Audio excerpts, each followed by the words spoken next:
7 minutes late, 10 minutes, 15 minutes late. Apologies. You're forgiven. But if I've opened up the door for the meeting to take place, that's even better. Good. Okay, over to you.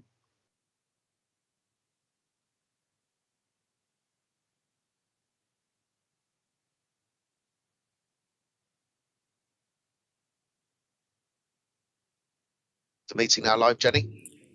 Yes, it's now live. Fabulous. Well, thank you all for turning up to this meeting of the Joint Strategic Partnership Board. I'll get straight into the agenda. The first item is apologies for absence. Jenny. Thank you, Chair. We've had apologies from councillors Alan Ashbury, Adam Bermonge, Alex Coombs, Jonathan Glenn, Marisha Heath, Fiona White and Tim Southern. Thank you. We then move on to the next item of the agenda, which is the minutes of the previous meeting. Do we have any questions or comments on the minutes of the previous meeting?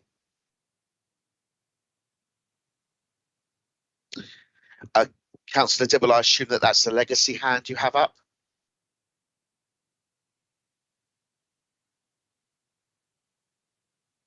Heath? We'll assume that that's a legacy hand, so we'll move on.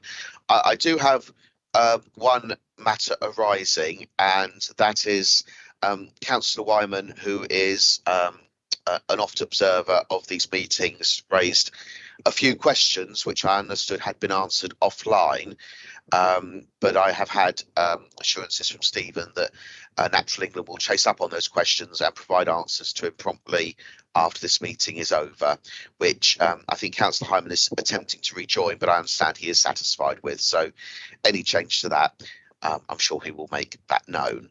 So that being the case, I propose these as an accurate record of the last meeting. Do I have a second? Councillor Brunel Walker. All those in favour, well, I'd say if you're not in favour, please just make yourself known. It's far easier in a virtual setting to do it that way. So any complaints? No, we'll take that as unanimously agreed. Thank you. The next item on the agenda is the SAM project update, and I hand over to Zoe.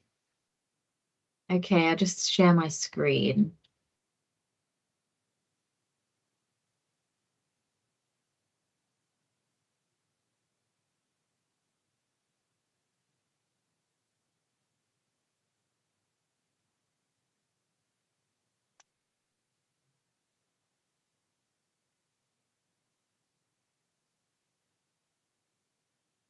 Can everyone see that okay? We can. Okay. So I'm Zoe, I'm the project manager for this amazing project, and I've gained a 1-year temporary promotion from my previous role as senior warden. Ruth Shelton, the previous project manager, has gained a temporary 1-year promotion within Core Natural England. And with me today is Victoria. Hiya, I'm the senior manager of the team. I haven't changed. And if you have any questions, feel free to ask them at the end of our presentation, or pop them in the chat, or put your hand up and we'll cover them later.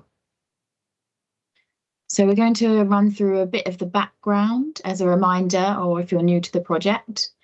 Here we have a map of the Thames Basin Heaths Special Protection Area, or TBH SPA as we tend to call it. As you can see, it's fragmented across 3 counties, Surrey, Hampshire and Berkshire. And it would have been a much larger and less fragmented heathland before all of our modern development happened. This is a landscape that has been shaped by human intervention, whether that be grazing or removing materials for our survival, and it's been here for over 10,000 years. We've got several rare species that have adapted to live only on heathland, so it's very precious, and it has been disappearing at an alarming rate, especially over the last 200 years. So we really need to look after what we have left. As we know, the SPA was notified in 2005 due to the presence of these 3 rare ground nesting birds. The Dartford warbler, our resident, which actually nests just off the ground in dense gorse. the elusive woodlark. It sings high in the sky like its better known cousin, the skylark, but not so tuneful. And arguably the favourite to observe, the mystical nightjar, which flies in from sub-Saharan Africa each April, May, and is active at night. So what do? We focus all of our efforts on delivering this fantastic strategy developed by your local authorities in conjunction with Natural England. We captured that in our team plan, you can see here. We would like everyone in Surrey, Hampshire and Berkshire to connect, respect and protect their heathland. And we do this through using engagement, education and monitoring to deliver our 3 key messages, which are please keep to the main paths, or as we like to say, pause on paths, please. Be wildfire aware and make use of green space on your doorstep, otherwise known as suitable alternative natural green spaces or SANGs. And that's all we're asking folks to do. Our winter period runs from October to January, and we run some internal strategy sessions where we review how the year's gone and make our plans for the coming year. So here's a picture of this year's team and what we might look like out on the heath. So we've got the TBH burgundy uniform, and then Mandy and Joe in their brilliant blue Heath and Hounds uniform, our 2 identities. So please say hello if you happen to run into us on the SPA. And over to you, Victoria. So, team news. Here's an update on what we've been doing since we last spoke to you in July. So, as mentioned earlier, Zoe has taken over from Ruth Shelton as the new project manager. Kay Fletcher, so she's pictured there in the slide, previously a permanent warden, has gained a temporary promotion to senior warden Zoe's previous role. So this means we were able to advertise for more seasonal wardens this year to make up for the shortfall in wardens. So we hope to have the seasonal wardens in place by the 17th of February 2025, so that they've completed their 2-week induction period prior to the ground nesting bird season. So this is actually 1 week earlier than usual. And we're also going to keep them 1 week later than usual in September to speed up sign removal and also to help us to prepare for the winter season. So we're currently advertising these vacancies on our website and also Countryside Job Service and soon Environment Jobs as well.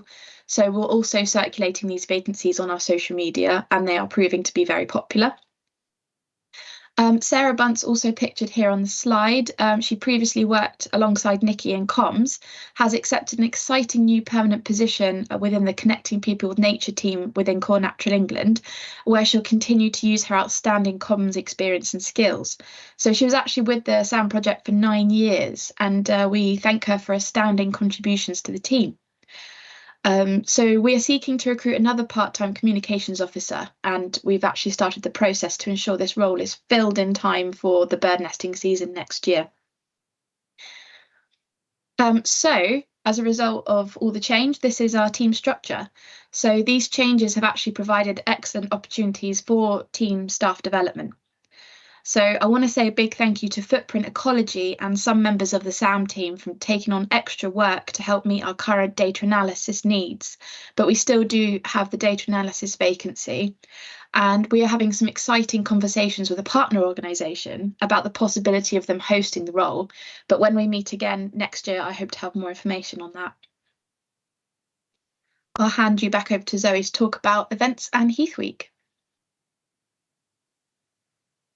So Heath Week went brilliantly this year. We had 26 public engagement events, 10 of which were run in collaboration with or by partner organisations, including Hampshire County Council, Park District Council, Surrey County Council, Natural England, the RSPB, Forestry England, and more. We spoke to a total of 1,138 people face-to-face, with 14% of those already aware, so lots of new audience, but also an increase since last year. The total number of engagements was slightly lower than last Heath Week, because of our decision to run more guided walks and fewer static drop-in events. The idea behind this being the additional time spent with attendees would result in more in-depth and high-quality engagements, so people walk away feeling more connected with Heathland and have better knowledge of how they can protect and respect it. And here are some photos of our events. We received lots of positive feedback, with attendees commenting that the Butterflies and Other Things with Wings event on Chobham Common was well suited to families with consideration of shade, comfort, length, and entertainment for children. Attendees to the treasure hunt said the team was friendly and knowledgeable, and an attendee of Forestry Fun commented they were so impressed with the amount of resources which were made available and both the educational and fun value of the activities. We've also reviewed feedback from last year's events, both from staff and the public, and successfully implemented those changes, such as creating more space and having more tables for crafts for static events. And we also now provide attendees with a phone number to all guided walks so they can phone for directions if they get lost, which does tend to happen in the countryside.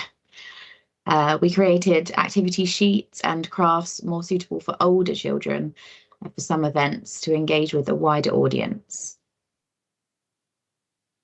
We had a brand new Secrets of the Common event this year, which took place at Blackbush Airport, which is surrounded by Yateley Common and Blackbush, the old Blackbush Airport, which is actually part of the SPA. There were actors displaying what life was like during the Iron and Bronze Ages, which was very successful and attracted almost 150 people, which is great for a first event. The reenactors make all their own costumes and tools to really bring history to life. And we're hoping to run it again next year, but with even more partners involved from the Hampshire Heaths to give attendees an even greater picture of Heaths in the past and present.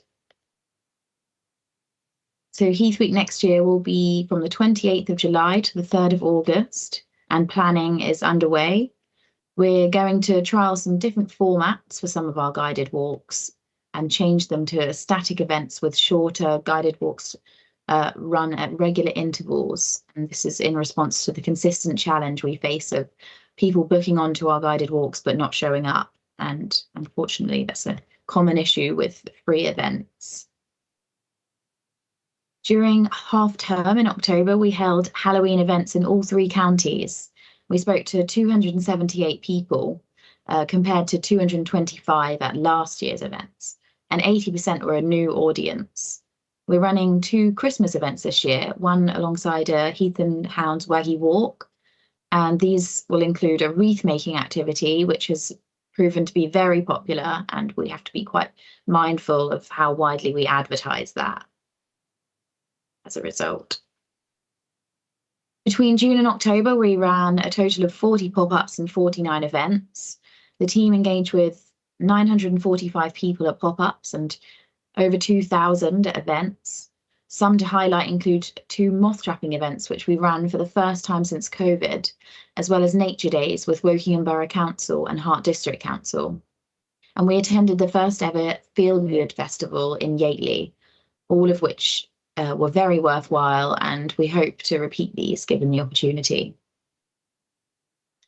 Over winter, we've been attending volunteer work parties with our partner organisations. They're a great chance to talk to local people about the project and spread our message, as well as improving partner relationships whilst carrying out direct Heathland improvements. So far, we've attended parties with Surrey Wildlife Trust, Surrey Heathlands Partnership, a BBOUT and the RSPB. And since last year, we've been monitoring who we do these parties with, so we can ensure we're supporting our partners fairly and consistently.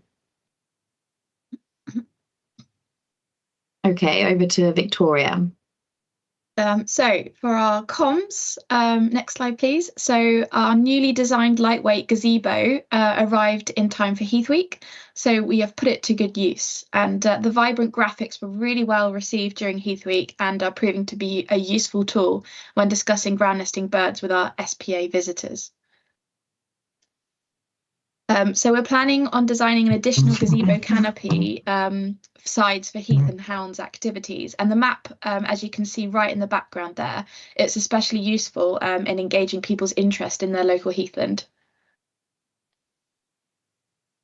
So in regards to Sangs, we're expecting phase 1 of Tyting Farm Sang to open soon. So Guildford Borough Council are going to open the fields south of the Bridleway. The majority of the site is far from opening yet, though. And we aren't planning a 4th version of Green Space on Your Doorstep booklet just yet. So we're going to wait until we have 12 more entries so that we have enough to fill another leaf of paper in the booklet, so about 4 sides. Exciting news. We've got a story aimed at school-aged children and written by local author and storyteller Steve Markwell, known for his book Surrey Hills Superheroes, and it's now available on our website. So it features a mythical heathland landscape populated with colourful characters, and the wildlife and people who love the heathland take centre stage. The plan is to trial it in schools and give public readings, and we have sourced a brilliant illustrator from within Natural England so that a small number of books can be created. So our digital reach across 2024. So we continue to use social media platforms to spread our key messages and engage people with what's happening on the local heathland. So as you can see there, we're on Facebook, X, which used to be Twitter, and Instagram, and Facebook continues to be our most popular social media platform. We provide a wide variety of content to appeal to different audiences. So we cover topics such as wildlife on the heaths, key messages, the work of the wardens, education activities, event publicity, Heath and Hounds activities, and Sang promotion as well. And our social media stats always reach the highest peak in the run up to and during Heath Week. The reach naturally declines over autumn and winter, but we continue to publish news from the SPA, advertise our events such as Halloween and Christmas, and of course our seasonal warden vacancies as well. And we're expecting that reach will increase again in February 2025 during the countdown to ground nesting bird season and as we start to advertise our spring events. This here is an example of a recent high-performing post. So this reached 1,211 accounts on Facebook. Next slide, please. And we continue to share news and blogs to the website over autumn and winter. We highlight team and partner news, such as the opening of the Purbright Military Trail. So I'll talk about education next. So our Amazing Heathlands is a Heathland-focused education programme, and this is run by Michael Jones, our Education and Engagement Officer.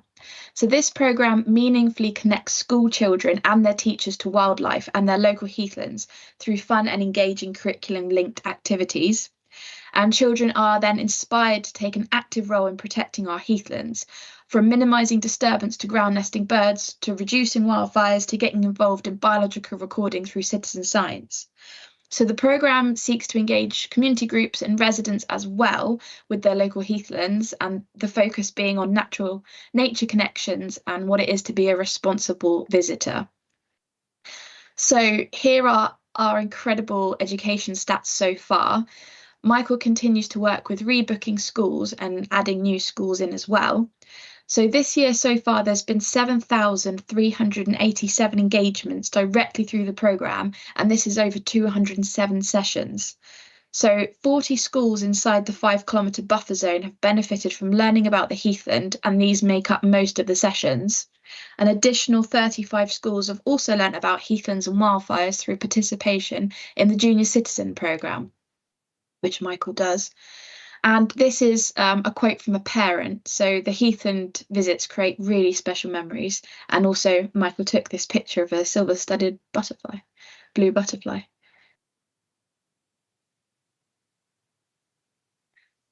So in-class sessions and assemblies add to the understanding of local heathlands whilst ticking off lots of curriculum aims as well. And children have learnt about food chains, adaptation, classification, safety on MOD ranges, positive and negative changes to habitat, and much more across a variety of subjects. So even in the classroom, the value of connecting children with nature is incredibly powerful. And this is a quote from a teacher. Also, Michael took this picture.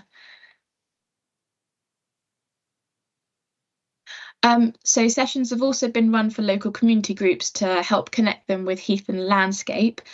Pictured examples here include Linkable, the residents who live near Caesar's Camp in Farnham, and also local teachers were invited to discover the magic of nightjars whilst finding out about educational opportunities as well. So the value of our education programme goes well beyond school-aged children and helps to inform local communities as to the value of our local heathens and how we can all help look after them. I'll hand you back over to Zoe to talk about Heath and Hounds. So as of November, we have 1,785 Heath and Hound members signed up to our private Facebook group, which has been slowly rising. Heath and Hounds run twice monthly waggy walks across 3 counties, introducing group members to Sangs. And weekday group waggy walks have continued twice monthly, with the addition of the weekend waggy walks every 3rd Sunday of the month. These have been very successful, and so we will continue to offer this to our members to allow a new audience to join us and explore the Sangs. In total, we've run 12 walks for our members between July and mid-November. Joe and Mandy run regular Heath and Hound pop-ups across the 3 counties in all weathers. Between July and mid-November, Heath and Hounds ran 6 branded pop-ups across the SPA. They engaged with 193 dog owners and handed out 431 leaflets in our doggy goodie bags. Heath and Heroes celebrated 19 dogs and their owners over this season, highlighting wildlife-aware dog walking on both Heath and Hound's Facebook group and TBH social media platforms. Heath and Hounds contributed to the dog event at Wellesley Woodlands with a pop-up and an on-lead guided walk open to all members of the public. We also hosted the Southern Coast's Canine Access Management Partnership, or SCAMP, at Heather Farm to discuss innovation in management of and engagement with dog owners. Recently, they attended a workshop at Longmoor Camp by the Defence Infrastructure Organisation to discuss access management and positive messaging for dog walkers on military training lands. Heath and Hounds also promotes responsible dog walking on the Special Protection Area through the Good Dog Guide, which you can see here. It encourages owners to keep dogs on the path, prevent them from chasing livestock, and follow the signs, and so on. And this is an example of a slide that they use on Facebook to show the guide. So on to monitoring. Every year we commission 2J's Ecology to carry out a monitoring programme of the Annex 1 bird species on the TBH SPA, which encompasses 13 SSSIs. 2 weeks ago, we received the results for 2024, the 22nd successive year of the monitoring programme. And we are very pleased to report all 3 bird populations are higher than last year, and all above the previous 5-year average too. So nightjars have shown a gradual upward trend in recent years, reaching a record high of 422 this year. The population is healthy, which is particularly noteworthy given the major declines of other trans-Saharan migrant species like the cuckoo. Population is up by 60% since the baseline data in the late 90s. In 2023, Dartford suffered a substantial fall as a result of the major fires in 2022 on Ash and Purbright Ranges, which affected both the accuracy of the counts and the actual populations as they nest in dense gorse, which is extremely flammable. Numbers are up by 153 from last year, totaling 590 pairs, but Dartford warblers are known to be quite unstable, largely due to their residential status, making them vulnerable to particularly bad winters. Numbers over 700 have been recorded in the past in 2020 and 22. Population is up by 32.6% since the baseline data, when the SBA held 28% of Great Britain's population. it'll be interesting to see what the National Bird Survey says next year. Woodlark is 51 higher than the previous year, a major increase of 32.2% since in 1 year, reversing the downward trend between 21 and 23. Woodlarks are quick to colonise burnt areas, so the population, dare I say, benefited from the fires on ash and purbright. The population is up by 47.7% since the baseline data of 1997. Regarding these fires, however, we mustn't forget about the other less fortunate species like invertebrates, reptiles, and rare plants that aren't as mobile as these birds, and for which fires can completely wipe out fragmented populations. I'll just give an overview of the project's other monitoring aspects. We are working on a contract to secure the next 3 years of bird surveys rather than an annual contract. We are in conversations with the British Trust for Ornithology regarding the 2025 National Bird Survey, and our reports will hopefully be contributing to that. The SPA Visitor Survey happens every 5 years. The latest one was completed in 2023 and is available to read on our TBH website under password protection. And the 2023 to 24 SANG Visitor Survey report, which included both a summer and a winter survey period, for which our wardens carried out almost 200 hours of surveys and almost 500 interviews, is almost ready. With such a large data set, it's taken slightly longer than we expected, but we hope to have it online for councillors to view by the year end. We are in the middle of our winter SANG survey period and are very much on track, with over half surveys completed. We continued to manually collect data from our people counters, which monitor trends in footfall across the SPA. We're very close to installing a new version of these that remotely sends us the data so we don't have to physically download it, which wardens Tim and Mike do every quarter. This will be a trial run, and if the technology works well, we'll consider replacing older versions at the current locations. And of course, our warden logs, which we complete during every single visit. This is how we review our wardening activity and presence on each heath. It's also how we gather the information you've seen in the report on interactions, awareness, and numbers of dogs and people, and so on. The next slide shows some of the warden log data. So this figure shows the average number of interactions per hour during the sensitive period, March to August, between 2017 and 2024. This includes interactions on the SPA and locations like schools as well. The number of interactions per hour in the summer months of 24 this year were higher than in 2023 for every month apart from May and July. The best explanation behind May was the rainy weather conditions, which reduced visitors, leading to 600 fewer interactions than in 2023 over a similar number of hours wardened. We usually have most of Heath Week in July. However, this year, most of it took place in August. Subsequently, this did lead to our busiest August on record, with 578 hours of wardening time recorded. And due to ongoing difficulties with recruitment, we gained your permission to restructure the team to have more year-round wardens and fewer seasonal wardens last year. We reviewed some of the impact the team structure has had during its first year, and overall the results were in our favour. Although interactions per hour across the year have reduced, the percentage of people aware of the project increased to over 27%. We've also had a record highest average number of interactions recorded for the month of June.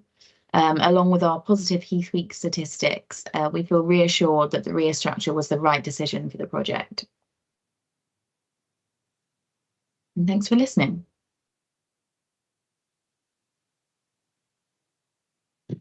Fabulous. Well, thank you, Zoe and Victoria, not just for that presentation, but an excellent written report as well. I think I can speak on behalf of the whole board where I say that what the team does, I know I say this every meeting, but I'll never stop. You do such fantastic work, and not just yourselves, but the other officers included. And I think Michael, by the sounds of it, does excellent initiatives getting out into various educational settings, trying to spread the message. And also, I think Kay's on the call here. So Kay, congratulations on your promotion as well. I open up the floor to questions or comments on either the presentation or the written report. No, well, it wouldn't be me if I didn't have some questions. So I don't know, Victoria or Zoe, who wants to take each as they come. I suspect a mixture. 2.2 of the written report talks about the strategic days, where you've assessed how Heath Week went and how you improve for next time. I assume this trial that you're running next year has eventuated from these strategic days, but can you perhaps give a flavour of, because I'm guessing you've had maybe a couple of them so far, how the kind of, what have been the positives and negatives of Heath Week, for lack of a better word, that you've reflected on? We always have quite a lot of feedback from both from Heath Week and for the season. We found it went a lot calmer this year. We did a lot of planning before the season, and we have a new Heath Week planner that we fill in, and we have improved communications within the team, so everyone knows where they're supposed to be, who's doing all the packing up and putting away, and who has different responsibilities, like filling in the warden logs and taking photos as well. So yeah, it was a lot calmer this year. But we always create a list of positive feedback and developmental feedback, and then work on this as a team to change them into actions, and then prioritize those actions, and then work on all of those over the winter period and assign them to people. And we keep an eye on that winter task list as well, to make sure everything gets done, everything that can be done gets done. But in terms of specifics, do you have anything, Victoria, specifically from Heath Week? So as mentioned, in terms of developmental, as mentioned in the presentation, we were having a few difficulties of people just not turning up. So we would have a limit of people, say 14 or 15 people on a nightjar or a butterfly walk, and then we'd only have about half of these turning up. And that was a problem because we have big wait lists as well. So we were looking at possibly looking at other booking platforms, because at the moment we use Eventbrite, and I think it's quite difficult to cancel your ticket in Eventbrite unless you have a login for that. So we were looking at potentially using other platforms. So far we found that Eventbrite is probably the best so far, and I think that the pros outweigh the cons. But we're potentially looking at maybe having a button where people can just email straight away if they can't come, and then we can look at the wait list and things like that. But yeah, if anyone has any particular suggestions about other platforms, we could look into those as well. But yeah, that's probably our biggest issue with Heath Week. Thank you, and I certainly concur that Eventbrite's functionality when it comes to cancelling can be really variable. Councillor White. Thank you very much. As always, I always enjoy listening to this report and hearing what's been going on, because obviously it's been a few months since we last heard, but well done everybody. That's really good piece of work. I was just a very quick observation with the social media platforms that are being used, and obviously you mentioned that Facebook was still one of the popular ones. But it obviously has deteriorated since its height. And I just wondered whether you'd been looking at any other social media platforms such as Blue Sky, which has now got 24 million people on there. So and growing daily. And I'm not associated with it, don't get me wrong, so I don't care either way. But I just wondered whether you were looking at anything else to supplement the deterioration of some of the others. Thanks. That's a really good point, actually. Blue Sky. I'm not sure if we have looked at that. Nikki actually is on the call, our comms officer. Did you want to say anything about that? Yeah, hello there. We haven't been looking at alternative platforms currently, just because we are obviously waiting to recruit our replacement comms officer.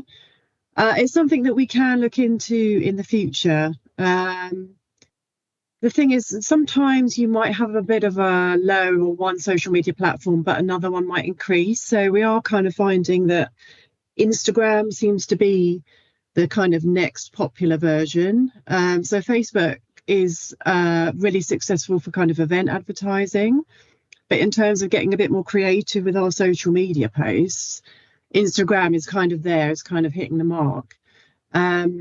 And also it would depend on which platform you're using to kind of tag partners in some of their content. So they each have their kind of pros and cons.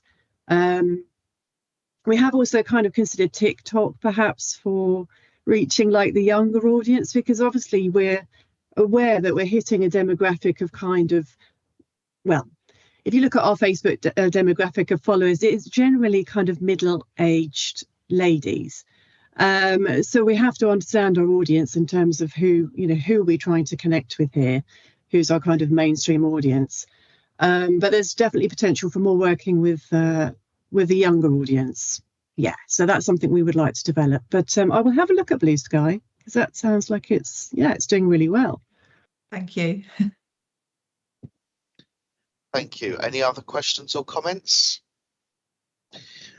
Just a couple more from me. Sorry. Oh, Mark, floor is yours. Sorry, I was just going to say, we've actually had a very interesting conversation at Wokingham about engagement on certain social media platforms when it comes to consultations. And I think the other part of this is actually who we're trying to reach. So what is the intended audience of the communication as well? It's great to broadcast out all the things that we do, but we know that less and less young people are joining Facebook or using Facebook in the same way, as they see it as a platform for older people, as my younger daughter keeps telling me. So I think once the new comms officer is in place, and I look forward to that, I think it is a question of who are we trying to reach? Are we trying to reach young people to get them involved, or actually is our target audience different groups of people? I think that will only come when we have new person in place in that review. Blue Sky, 24 million and growing globally. It's got some legs, but no one knows what it's going to do compared to, say, X, which I don't use anymore. But really good conversation, great presentation. Apologies for not being able to fully contribute earlier on. I've had some Teams issues, but thank you. Yeah, it's equally important to not forget about our Heath and Hounds audience, because we kind of talk about the TBH social media platforms, but our Heath and Hounds private Facebook group in itself, with over 1,700 members, is doing really well in terms of a captive audience of dog owners. So yeah, we're definitely targeting it from different directions. Yes, we've all had Teams problems, and Councillor Brennell, when I went back to university for my postgrad, the fact that I didn't have Instagram or TikTok, I was told was solid evidence that I'm ancient. So I very much understand what your daughter is talking about. So yes, I think the message is heard loud and clear. If the team can go away and consider the use of alternative sites, that would be fantastic. Any other questions or comments? Just a couple more from me. So on 4.7 of the report, it talks about which bits of the website are most visited. Could someone clarify what not set means? Is that just someone landing on an undefined part of the website? I must confess, I do have to do some digging into that to find out what that category is, because I appreciate that is quite a large percentage of the categories. So yes, I will have to come back to you with an answer for that, if that's okay.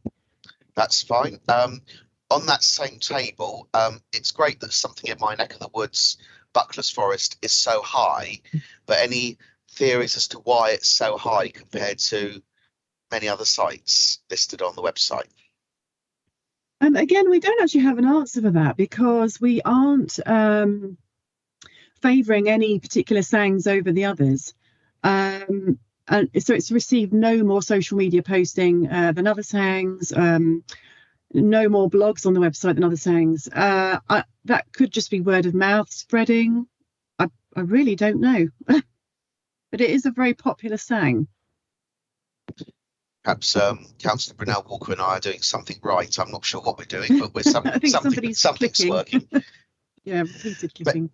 Maybe it's just one person just absolutely loves looking up about the forest. Okay, and the last thing from me is 5.5 talks about how, apologise if I mispronounce the acronym, but SCAMP at Heather Farm to discuss innovation in management and engagement with dog owners. Apologies if I missed this in the presentation, but perhaps someone could give an idea of what lessons we learned from that engagement that we're going to carry forward.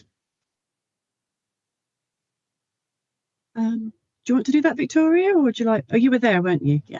I was, yeah, and it was absolutely brilliant. So we had sort of it's like the Heath and Hounds equivalent across all the different projects. So we had sort of Dorset Dogs Heath and Hounds equivalent. Do you know what they're called, Nikki? The Dorset Dogs one. They are just called Dorset Dogs, yeah. Dorset Dogs, yeah. And then we had a lot from Burnham Beaches and from Bird Aware as well down south. So everyone came together, and what they did is they set up their pop-ups that they would do to engage the project. They set them up all around our office, and we sort of went around each one, and they were talking about what they talk about to the public. And it was so good to share it in that way. So it's very visual and sort of triggered lots of discussions about, oh, okay, so you talk about dog poo in this area and how it affects, and you talk about this and you talk about that. And there were loads that we could then implement into our Heath and Hound pop-ups as well. I don't think anyone on the call is on the call from Heath and Hound specifically, but I remember there being loads and loads of stuff, and having that kind of day where we all came together and could talk about all the different things that we could do is so valuable, and it's something that we definitely want to do more of. Excellent, fascinating. Well, thank you very much. I assume no more questions or comments, but do shout if I am wrong. There's 3 recommendations, but they are just simply to note the report. So we once again thank you both for your work today, and move on to the next agenda item, which is an update on the investment working group. So I hand over to Jenny Wadham. Thank you. I think I've got one in between first, which is just the finance update before the investment working group 1. And I do apologise, you're quite right. Well, in that case, the financial update first. I am going to try and share some slides, easy for me to say if I can, to help talk people through this report. Right, hopefully that is there for everybody. So just quickly a recap of the role of the administrative body, so Hampshire County Council. Essentially, we are the bankers, so we sort the financial administration for the partnership. It's the local planning authorities that set and collect in the tariff income, complete quarterly returns that come to us with the income that we then collect in. Obviously, it's Natural England, as we've had, doing most of the work on the project, who will submit their invoices to Hampshire County Council to pay. Just a couple of things down the bottom. So we do make investments on behalf of the partnership, but it's under strict instructions from the JSPB and in line with the advice of Arlene Close, who we're going to hear from in a little moment. And just to say that the forward projections that we include of all the income and expenditure are based very much on the forecast from the local planning authorities of their tariff income, and also the forecast from Natural England of their expenditure. I'm also going to very quickly recap the financial aims of the project for everybody. So when it was set up, we intended to fund the project in perpetuity, which we said would be 80 years from the date of commencement in April 2010 even. It was always assumed that the early years of the project, so I say early years, we had said about 30 years or so, we'd get tariff income from developers building houses in the area, and we'd look to invest those funds so that we could get an ongoing investment return on that money once the tariff income comes to an end. Annual expenditure of the project, as I've already said, primarily Natural England's costs in monitoring the project, but also we do obviously have costs of Hampshire County Council and also Arlen Close as the independent financial advisors. So if I switch on to our forecast position for the current financial year, so we are looking at net income of £2.7 million. Biggest chunk of that coming in from tariff income, so still expecting to get over £2 million, and then just over £500,000 each from dividend income and bank interest receivable, and expenditure from again largely Natural England of 764,000 that we are projecting. Worth saying the dividend income is assumed at a 4% return. The bank interest for the current year is assumed at an average of 5%, and obviously normally we assume a much lower rate than that, about 2%. The key point to note, I think, is that the investment income for the year is more than sufficient to fully fund the expenditure, so a really positive story there. The maintenance fund, so that's effectively our current bank account, if you like, so it's there to fund the annual expenditure of the project. Recently agreed by the JSPB that the balance should be maintained at a level to cover roughly 3 years worth of annual expenditure. So we're keeping £2.5 million in the maintenance fund, and what we do is draw from or add to the endowment fund as necessary to keep the balance at that level. The endowment fund is our investment account, if you like, that's there to generate the investment income to keep the project going long term. So the actual balance as at March 2024, 21.4 million, and that includes just under 14 million investments at their market value as at March 2024, but also a sizable amount of cash there, so £7.6 million worth held as cash. Projecting forwards, as I'll come on to in a moment, the cash balance is projected to increase to just under £15 million by March 2027, and we are expecting that net £2.7 million cash to be added to the endowment fund for the current financial year. So just to look at the projected position for those 3 years to March 2027, and obviously we need to bear in mind forecasting over 1 year is always difficult. Forecasting over 3 years carries even more caution with it. But we're looking at total net income over those 3 years of just over £7 million, most of which is the tariff income, but again, a good chunk there of dividend income and also interest receivable. And the expenditure we've assumed at 2.4 million over those 3 years. So as I said, dividend income, we continue to forecast at 4% return, but bank interest after the current financial year going down to a more normal 2% return. And again, really good news that over those 3 years, the investment income is projected to be sufficient to fully fund the expenditure for each of those 3 years. So achieving funding in perpetuity, this is where we just look at where we are compared to the initial modelling that we did back in 2010. So we looked at project over 30 years. The blue line is what we were projecting. The red line are our actuals and our forecasts, our updated forecasts, if you like. So on the left-hand side, hopefully that's on the left-hand side of your screen, it's flipped to how I'm looking at it. We have cumulative income before inflation. So you can see that our red line, we are getting more in our income, particularly in tariff income, we're getting more in than we had originally modelled. On the right hand side, we have the annual expenditure. So this is tracking the expenditure per year. The blue line, we were expecting it to start at 500k and increase in line with inflation each year. You can see we had quite a slow start to the project. We now have overtaken that line because of the particularly high inflation we've had over recent years, but also we have some additional planned expenditure agreed for Natural England that was agreed by the board back in December a year ago now, I think it was. But obviously the increased income is more than sufficient to cover off those increased costs. So basic message to take, still on track really with being able to fund the project in perpetuity. So conclusions, really positive financial position at the moment. So projected net income, significant contribution to the endowment fund, really sensible balance being held in the maintenance fund that will keep us going, as we said, for 3 years. So very prudent there. And the financial modelling, as far as we can have reasonable assurance in those long-term projections, we have got that at the long-term financial sustainability of the project.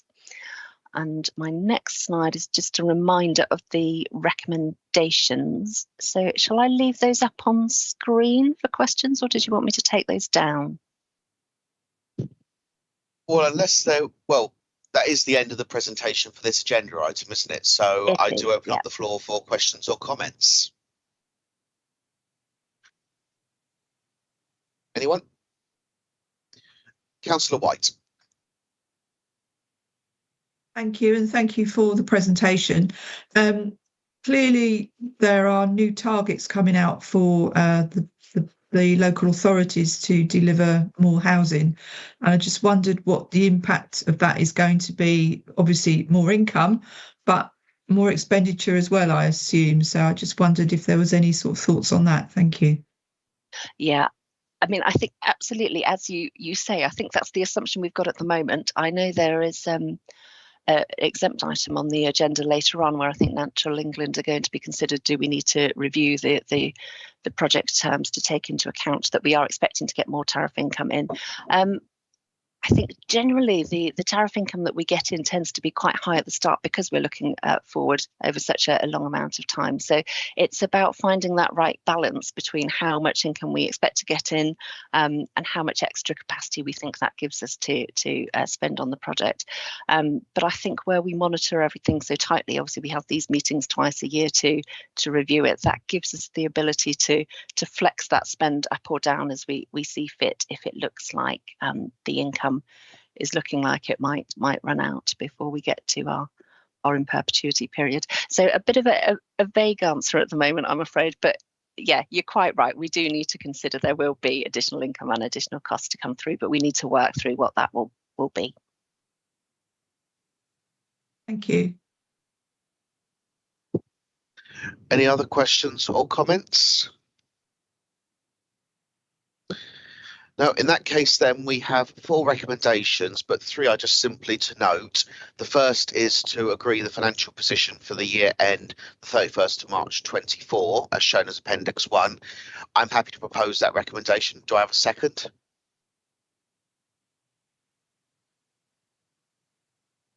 I'm happy Anyone? to second.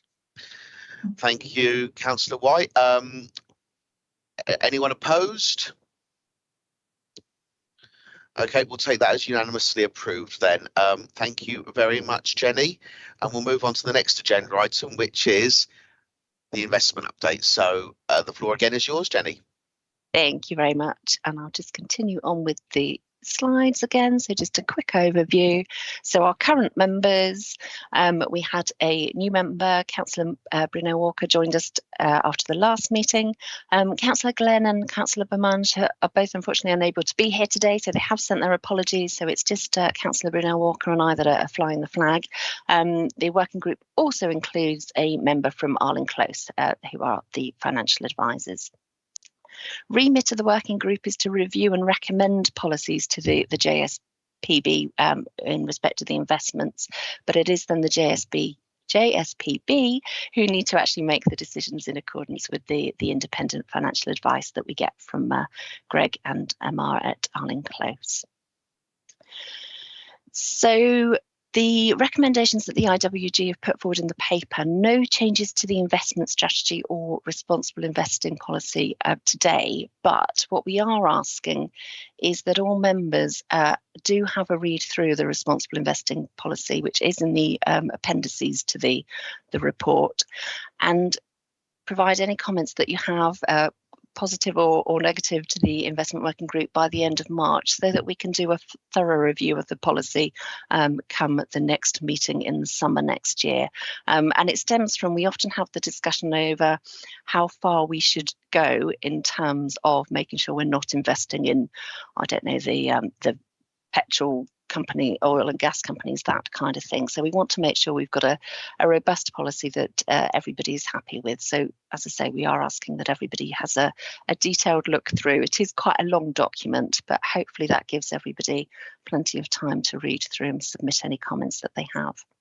And then the other recommendation of the IWG is to accept Darling Close's advice. Now, I've said to keep cash in the endowment fund as a cash balance. Greg may correct me on this, because actually I think what he's going to talk us through is looking for a fixed term secure deposit. So in my mind, that's still cash, but I'm sure Greg will give us the details as we come to it. So just a quick reminder then of the requirements for making investments. They are set out in detail in the appendices to the report, but essentially it stems from Hampshire County Council. We're not here to provide financial advice, so therefore we do ask for written instructions that are in accordance with the advice that comes from Darling Close. So we take the minutes as our written instructions for that. Also, just an awareness that the investments are made by HCC in our name on behalf of the Thames Basin Heaths, because the partnership isn't a separate legal entity in its own right. And that does then introduce a little bit of practicalities that we need to get around. So essentially, we need to comply with HCC's investment strategy and our approvals process. So if we're just looking to do a cash deposit, we should be able to do that relatively quickly, but it's just to bear in mind that we need to go through the HCC sausage machine, and it's not just a case of the decisions being made in this meeting and then we can implement them immediately. So just to recognise there may well be some time delays before we can practically make an investment that the board has instructed us to do. So on this next slide, I just want to do a quick recap of the investments that we've made to date and also the balances that we have available for investment. So table on the left-hand side, the investments that we have made, and that's the amount we've invested, the 15 million. So as we discussed a little bit earlier, the market value is slightly lower than that, and obviously Greg will give us an update of the latest position. On the right-hand side of that table is looking at the actual income we got in for the previous year, but the income we are projecting forward over the next 3 years.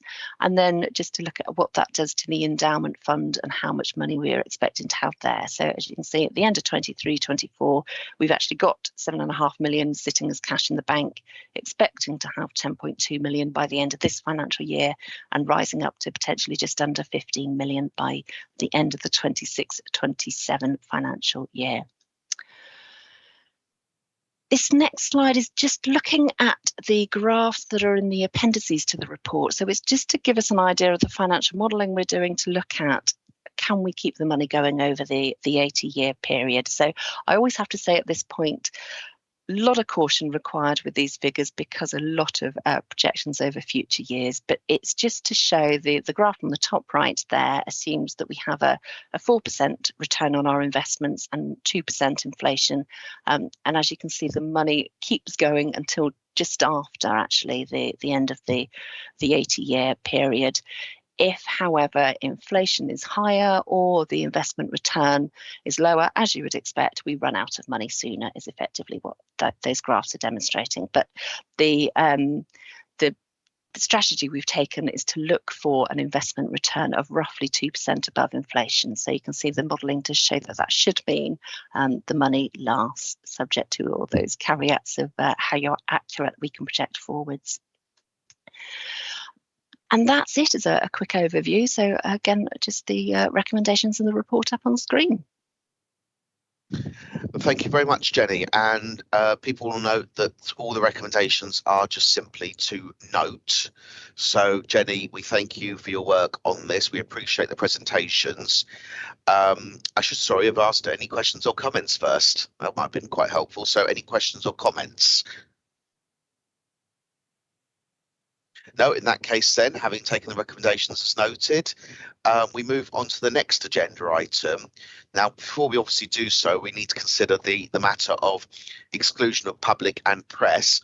I will read out the statement and then open up for comments, that the press and public be excluded from the meeting during consideration of agenda items 7 and 8, as it involves the likely disclosure of exempt information as defined in paragraph 3 of part 1, the Schedule 12A, the Local Government Act 1972, specifically information relating to the financial or business affairs of any particular person, including the authority holding that information. Before we act on that, any questions before we move into private session? No, in that case, Jenny, do we have to have a vote on this, or do we take it as noted and move into private session? If no other members have an issue, we can take it as noted. If you give me a few seconds to stop all the recording, though, when it's decided. Thank you. Well, I don't believe that there's any questions or comments I'm seeing.